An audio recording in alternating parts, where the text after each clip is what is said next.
Hello, hello, hello mga ka-hunter. Ito na naman ako, si Baby Hunter 16.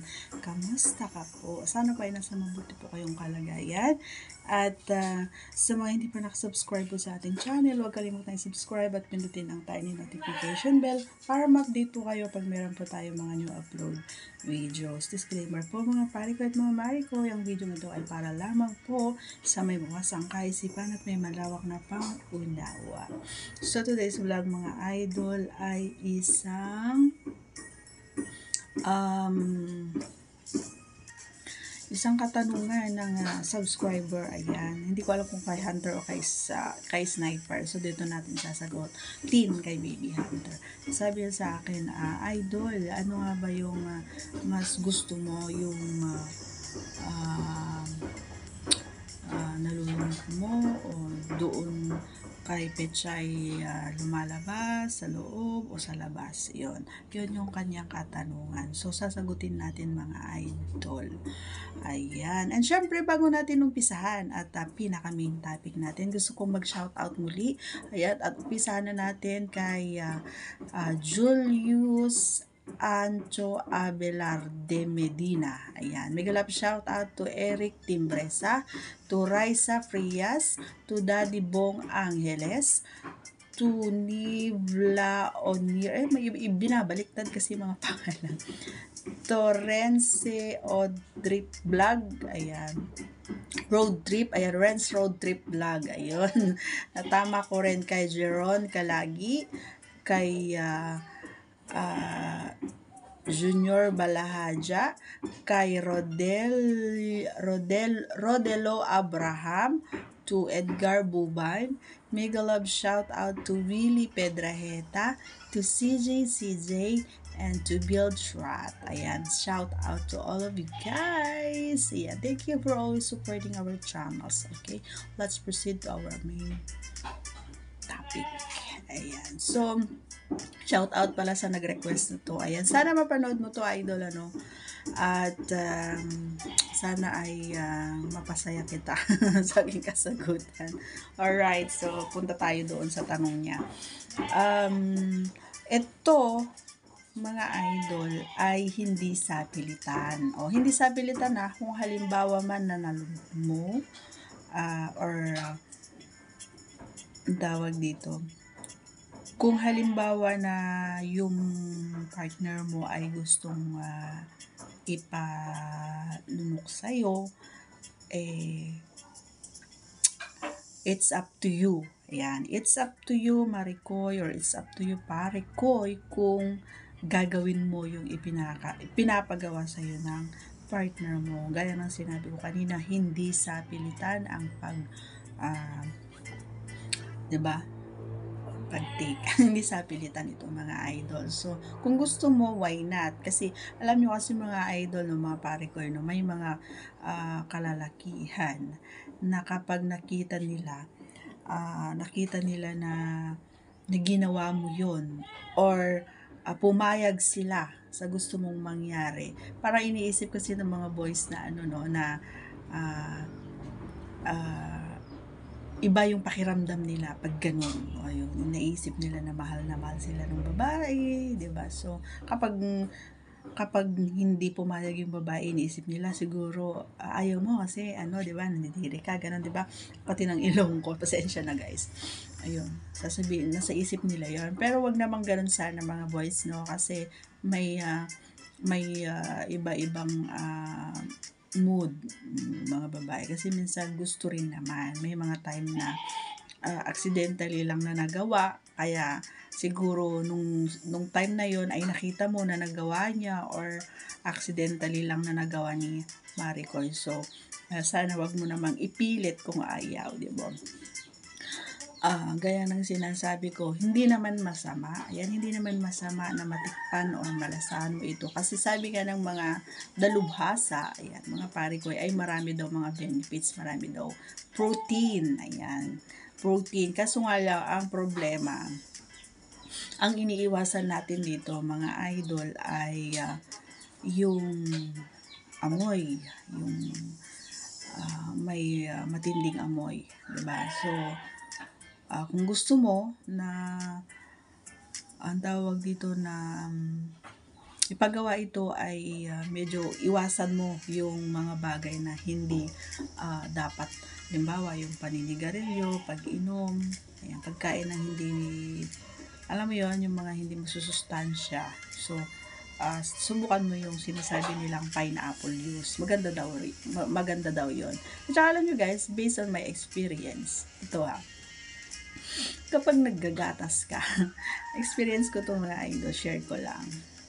Kasi naggagatas ako Alam mo yon, naggagatas ako today. Kasi nga minsan sumasakit yung tiyan ko. Siguro dahil sa lagi ako nagiinom, di ba? Palainom ako. So, ngayon, natinigil ko yung pag-inom. Naggagatas na ako.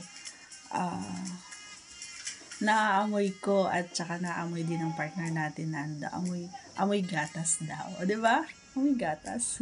So, why don't you try na uminom ng gatas, mga boys, bago nyo ipasubo or ipakain yung dapat nyo ipalasa, di ba, kay partner.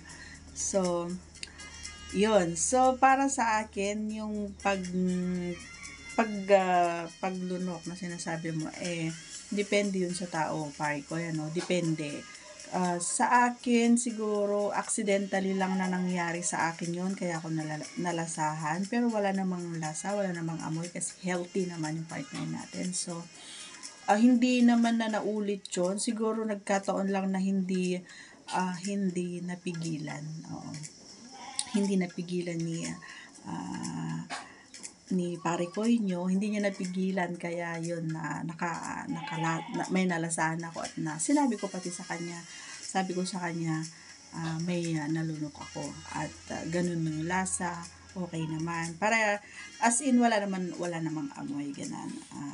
Kaya importante yun, yung pagkain ng masusustansya, mga idol, okay? At parang nung sinabi ko yun sa partner ko, parang malaking points. Malaking points pala yun sa mga girls, no? Ayan, kaya mga girls, charot. hindi ko kayo pinipilit na gawin ito, guys. Para sa akin,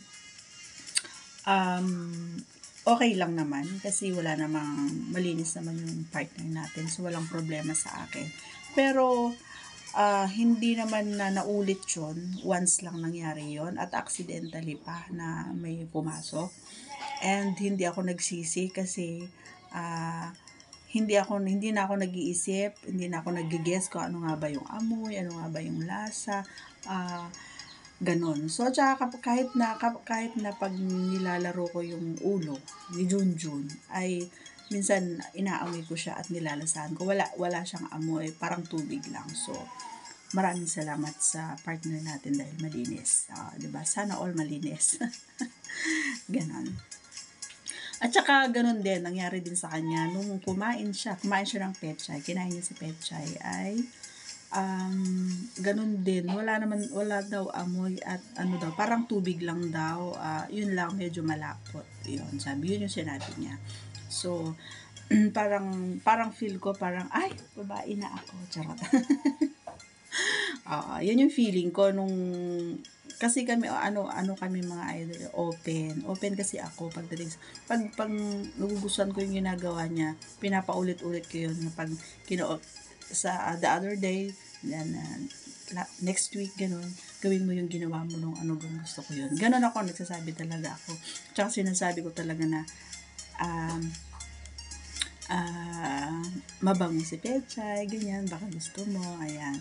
Or pag siya naman gusto niyang kumain, sasabihan niya sa, di ba, hindi ako ready. Sabihan niya ako na, maghugas ka, kakainin ko. Ganon. Siyempre, dali-dali naman ako, siyempre. Hugas ko talaga ng todo, di ba? So, yan. Para sa akin, nasa sa inyo yon kung gusto niyo or ayaw niyo. Basta ako, hindi naman kailangan na gawin yun. Yun hindi ko sinasabing ayaw ko, hindi ko rin sinasabing gusto ko. Basta middle lang ako doon sa at saka mas gusto ko, ayan, sasabihin ko na, mas gusto ko yung sa loob talaga. Ayan, para nafe-feel ko yung init, lalong-lalo na kapag pag lumabas na pag lumabas na or sabay kami tapos nararamdaman ko yung init tapos lalong-lalo na kapag alam mo yung parehas kayo nagsabay mga idol, sabay kayo na nagpalabas tapos dire-diretso pa rin kayo, yung hindi kayo tumitigil, ay nako. Oo, ako nagsasabi sa inyo, grabe to the highest level talaga yung mararamdaman mo. Kaya try nyo yun. Kasi yung iba, may share ko lang yung iba kasi kapag ganun yung natapos na sila, tigil na sila, no? Tumitigil na kayo. Huwag nitigil mga idol. Para sa mga kababaihan kapag nilalabasan kayo or nilalabasan siya. Huwag kayong tumigil. Dire-diretso pa rin kayo sa pagpasok, labas-pasok. Idiretso nyo kasi iba yung pakiramdam. Oo, sobrang iba. 'Di ba? Kasi kung ikaw pare ko habang nanonood ka, 'di ba? Kapag natapos ka na, tumitigil ka na, 'di ba? Minsan diretso tulog ka na, 'di ba? Ganon. Wag ganon. Oo, kailangan pag natapos na dire-diretso pa rin yung pag-pump, dire-diretso pasok. And then hayaan mo na siya yung magpigil sa'yo. Hayaan mo na yung babae yung ihayakapin ka na mahigpit or patitigilin niya yung katawan mo para mag-pump. So, yun. Para sa akin, mas gusto ko yung sa loob siya. Yun na, mas masaya. Ayan. So, syempre, kung hindi ka naman ready, ayan, kung hindi kayo ready sa mga obligasyon or ayan, so kung marami na kayong mga junakis, ayan, pwede syempre withdraw sa labas mga idol. Alam nyo, dati nung bago pa lang, ang pinaka magandang part ng katawan na doon inilalabas, ayan, yung partner ay doon sa kasi sabi nila, ayan, naniwala ako, hindi ko alam kung totoo. Sabi kasi nila, kapag ipinahid mo daw ay kikinis daw. Ayan. Pero hindi ko pinapahid sa mukha.